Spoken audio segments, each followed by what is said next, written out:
ಚಿತ್ರದುರ್ಗದ ಮುರುಘಾ ಶ್ರೀಗಳ ವಿರುದ್ಧ 2 ಪೋಕ್ಸೋ ಕೇಸ್ಗಳು ದಾಖಲಾಗಿದ್ದು ನಿಮಗೆಲ್ಲ ಗೊತ್ತಿದೆ 2022ರಲ್ಲಿ. ಅದಾದ ಬಳಿಕ ಪ್ರಕರಣದ ತನಿಖೆ ನಡೆದು ಕೋರ್ಟ್ಗೆ ದೋಷಾರೋಪ ಪಟ್ಟಿ ಸಲ್ಲಿಸಿ ಕೋರ್ಟ್ನಲ್ಲಿ ಸುದೀರ್ಘ ವಾದ ಪ್ರತಿವಾದಗಳೆಲ್ಲವೂ ಕೂಡ ಮೊದಲ ಕೇಸ್ನಲ್ಲಿ ಮುಕ್ತಾಯ ಆಗಿತ್ತು. ಮೊನ್ನೆ ನವೆಂಬರ್ 18ನೇ ತಾರೀಕಿಗೆ ಅಂತಿಮ ವಾದ ಪ್ರತಿವಾದಗಳು ಮುಕ್ತಾಯ ಆಗಿತ್ತು. ಕೋರ್ಟ್ ತನ್ನ ಆದೇಶವನ್ನು ಕಾಯ್ದಿರಿಸಿತ್ತು. ಇವತ್ತು ಚಿತ್ರದುರ್ಗದ 2ನೇ ಜಿಲ್ಲಾ ಮತ್ತು ಸತ್ರ ನ್ಯಾಯಾಲಯ ಈ ಪ್ರಕರಣದ ತೀರ್ಪನ್ನು ಪ್ರಕಟ ಮಾಡ್ತಾ ಇದೆ.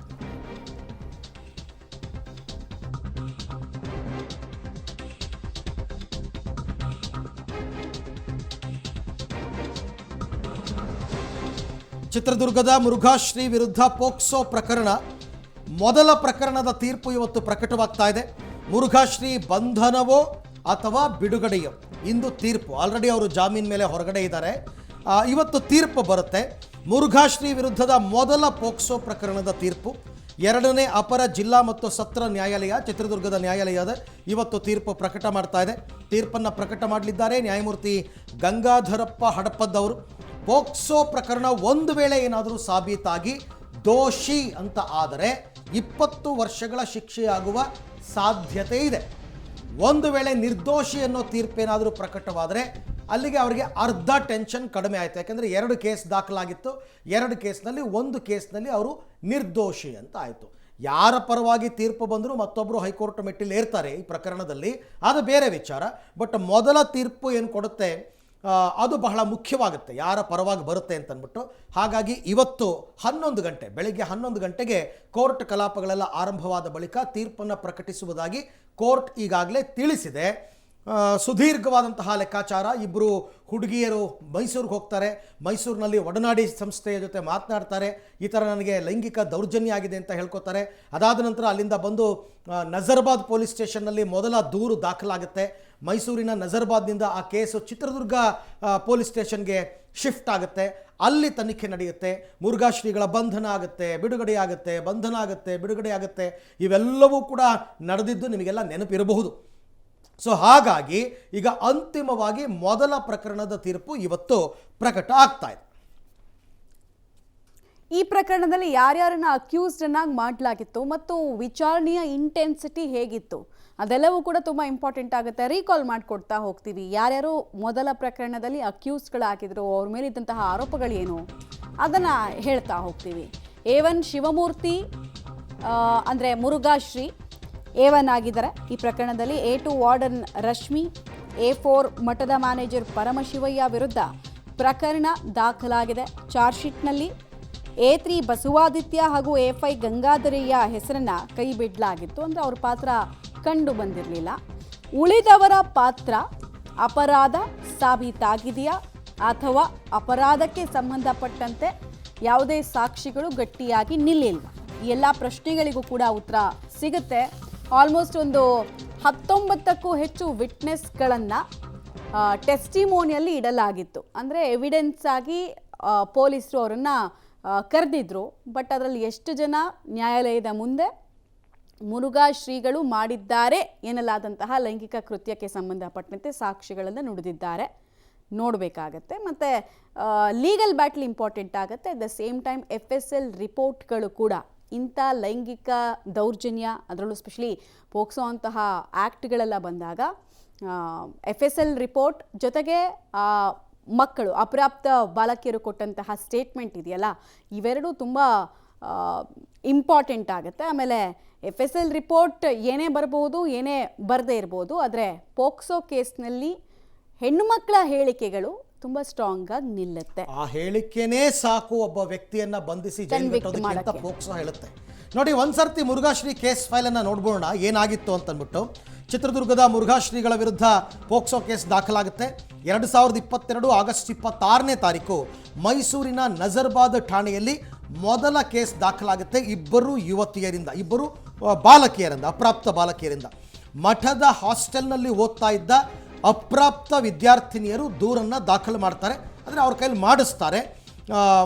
ಯಾರು ಅಂದರೆ ಈ ಪ್ರಕರಣದಲ್ಲಿ FIR ಆದಾಗ A1 ಮುರುಘಾ ಶ್ರೀಗಳು, A2 lady warden Rashmi, A3 Basavaditya, A4 manager Paramashivayya, A5 Gangadharayya ವಿರುದ್ಧ ದೂರು ದಾಖಲಾಗುತ್ತೆ, ಕೇಸ್ ಮಾಡ್ಕೋತಾರೆ.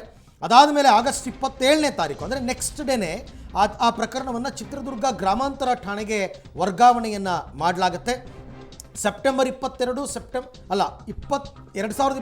ಸೆಪ್ಟೆಂಬರ್ 1ನೇ ತಾರೀಕು A1 Murugha Shri, A2 warden Rashmi ಅವರ ಬಂಧನ ಕೂಡ ಆಗುತ್ತೆ.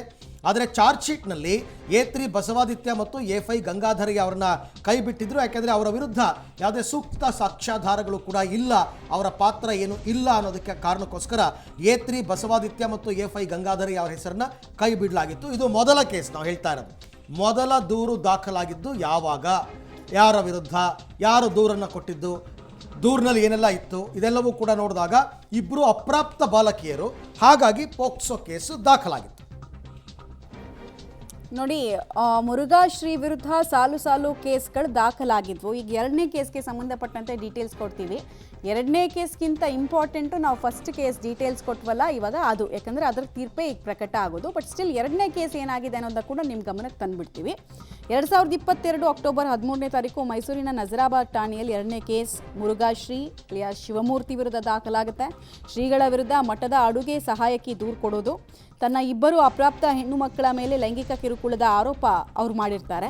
ಮಠದ ಹಾಸ್ಟೆಲ್ನಲ್ಲೇ 2 ವಿದ್ಯಾರ್ಥಿನಿಯರಿದ್ದರು, ಈ ಟೈಮ್ನಲ್ಲಿ ಅನುಚಿತವಾಗಿ ವರ್ತಿಸಿದ್ದಾರೆ, ಕಿರುಕುಳವನ್ನು ಕೊಟ್ಟಿದ್ದಾರೆ ಅನ್ನೋದು ಅಡುಗೆ ಸಹಾಯಕಿಯ ಆರೋಪ ಆಗಿತ್ತು. ಈ ಪ್ರಕರಣದಲ್ಲೂ ಕೂಡ A1 Murugha Shri alias Shivamurthy, A2 warden Rashmi, A3 Basavaditya, A4 Paramashivaiah, A5 ವಕೀಲ ಗಂಗಾಧರಯ್ಯ ಹಾಗೂ A6 ಮಹಾಲಿಂಗ, A7 ಅಡುಗೆ ಭಟ್ಟ ಕರಿಬಸಪ್ಪ ವಿರುದ್ಧ ಪ್ರಕರಣ ದಾಖಲಾಗಿರುತ್ತೆ. ಚಾರ್ಜ್ ಶೀಟ್ ಕೂಡ ಈ ಪ್ರಕರಣದಲ್ಲಿ ಸಲ್ಲಿಕೆ ಆಗಿರುತ್ತೆ. ಬಟ್ ಇದರಲ್ಲಿ FSL ತಜ್ಞರು ಆರಂಭಿಕ ಹಂತದಲ್ಲಿ ಸೆಕ್ಷುವಲ್ ಅಸಾಲ್ಟ್ಗೆ ಸಂಬಂಧಪಟ್ಟಂತೆ ಅನೇಕ ಅಭಿಪ್ರಾಯಗಳನ್ನು ವ್ಯಕ್ತಪಡಿಸಿರೋದು ಕೋರ್ಟ್ ಗಮನದಲ್ಲೂ ಇದೆ. ಡೀಟೇಲ್ಸ್ ಕೊಡ್ತಾರೆ ಸಿದ್ದರಾಜು. ಪ್ರಕರಣಕ್ಕೆ ಸಂಬಂಧಪಟ್ಟಂತೆ ಕೋರ್ಟ್ನಲ್ಲಿ ವಾದ ಪ್ರತಿವಾದಗಳಾಯ್ತಲ್ಲ, ಅದರ ಹೈಲೈಟ್ಸ್ ಅನ್ನು ಒಂದ್ಸಲ ಹೇಳಿ, ಮತ್ತೆ ಏನು ನಿರೀಕ್ಷೆ ಮಾಡ್ಬೋದು ಇವತ್ತಿನ ತೀರ್ಪಿನ ಬಗ್ಗೆ, ಎಷ್ಟೊತ್ತಿಗೆ ತೀರ್ಪು ಪ್ರಕಟ ಆಗುತ್ತೆ? ಖಂಡಿತ ಮಮತಾ, ಏನು ಚಿತ್ರದುರ್ಗದ ಮುರುಘಾಶ್ರೀ ವಿರುದ್ಧ ಪೋಕ್ಸೋ ಪ್ರಕರಣ ಸಂಬಂಧಪಟ್ಟಂತೆ ಮುರುಘಾಶ್ರೀ ಏನು ದೋಷಿಯೋ ನಿರ್ದೋಷಿ ಎಂಬ ತೀರ್ಪು ಇಂದು ಹೊರಬೀಳಲಿದೆ.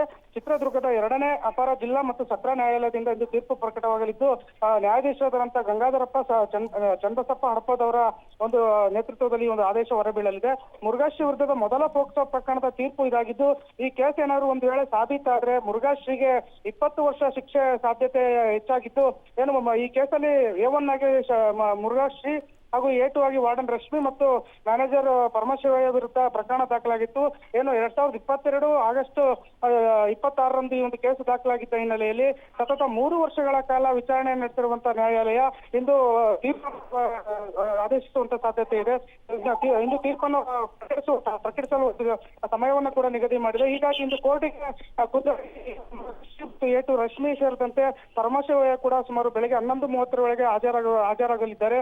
ಏನು ಕೋರ್ಟ್ ಆದೇಶದಂತೆ ದಾವಣಗೆರೆಯಲ್ಲಿರುವಂತಹ ಮುರುಘಾಶ್ರೀ ಅವರು ಇಂದು ಚಿತ್ರದುರ್ಗದ ನ್ಯಾಯಾಲಯಕ್ಕೆ ಹಾಜರಾಗಲಿದ್ದು, ಒಂದು ಆರೋಪಿಯ ಎದುರಲ್ಲಿ ಒಂದು ನ್ಯಾಯಾಧೀಶ ಒಂದು ತೀರ್ಪನ್ನು ಪ್ರಕಟಿಸಲಿದ್ದಾರೆ. ಈ ಹಿನ್ನೆಲೆಯಲ್ಲಿ ಮುರುಘಾಶ್ರೀ ಬೆಂಬಲಿಗರು ಸೇರಿದಂತೆ ಏನು ವಿಕ್ಟಿಮ್ಸ್ ಕುಟುಂಬಸ್ಥರು ಹಾಗೂ ವಿಕ್ಟಿಮ್ಸ್ ಏನು ಬೆಂಬಲಿಗರಾಗಿ ಏನು ಕೇಸನ್ನು ದಾಖಲಿಸಿದ್ರು ಅವರಲ್ಲೂ ಕೂಡ ಆತಂಕ ಮನ ಮಾಡಿರುವಂತದ್ದು, ಎಲ್ಲರ ಚಿತ್ತ ಒಂದು ನ್ಯಾಯಾಧೀಶರ ಆ ತೀರ್ಪಿನತ್ತ ಅಡಗಿರುವಂತದ್ದು. ಯಾಕಂತಂದ್ರೆ ಸತತ 3 ವರ್ಷಗಳಿಂದಲೂ ಕೂಡ ಏನು 164 ಹೇಳಿಕೆ ಇರಬಹುದು, ವಿಕ್ಟಿಮ್ಸ್ ಗಳ ಒಂದು ಹೇಳಿಕೆಯನ್ನು ದಾಖಲಿಸುವಂತ ನ್ಯಾಯಾಲಯ ಇದು ತೀರ್ಪನ್ನು ಪ್ರಕಟಿಸಲಿದೆ. ಹೀಗಾಗಿ ಪೋಕ್ಸೋ ಕೇಸಲ್ಲಿ ಯಾವ ತೀರ್ಪಾದ್ರೂ ಹೊರ ಬರಬಹುದು. ಯಾಕಂದ್ರೆ ಒಂದು ವೇಳೆ ಎವಿಡೆನ್ಸ್ ಅಥವಾ ಏನಾದ್ರು ಸಾಕ್ಷ್ಯಾಧಾರಗಳು ಸಾಬೀತಾಗದಿದ್ರೆ ಮುರುಘಾಶ್ರೀಗೆ ಬಿಡುಗಡೆ ಬಗ್ಗೆಯೂ ಸಿಗಬಹುದು. ಆದ್ರೆ 2ನೇ ಕೇಸ್ ಇರೋದ ಹಿನ್ನೆಲೆಯಲ್ಲಿ ಬೇಲ್ ಕೂಡ ಸಿಗುವಂತ ಸಾಧ್ಯತೆ ಇದೆ. ಈ ಹಿನ್ನೆಲೆಯಲ್ಲಿ ಎಲ್ಲ ಒಂದ್ ಕಡೆ ಮುರುಘಾಶ್ರೀ ಹಾಗೂ ವಿಕ್ಟಿಮ್ಸ್ ಎಲ್ಲರನ್ನೂ ಕೂಡ ಒಂದು ಆತಂಕ ಮನ ಮಾಡಿರುವಂತದ್ದು, ಯಾವ ರೀತಿ ತೀರ್ಪು ಹೊರಬೀಳಲಿದೆ ಎಂಬ ಒಂದು ಕುತೂಹಲ ಕೂಡ ಜನರಲ್ಲಿ ಮೂಡಿರುವಂತದ್ದು. ಹಾಗೆ ಭಕ್ತರಲ್ಲೂ ಕೂಡ ಭಾರಿ ಆತಂಕ ಮನ ಮಾಡಿದೆ. ಎಲ್ಲರ ಚಿತ್ತ ಒಂದು ಮುರುಘಾ ಮಠದತ್ತ ಮಮತಾ.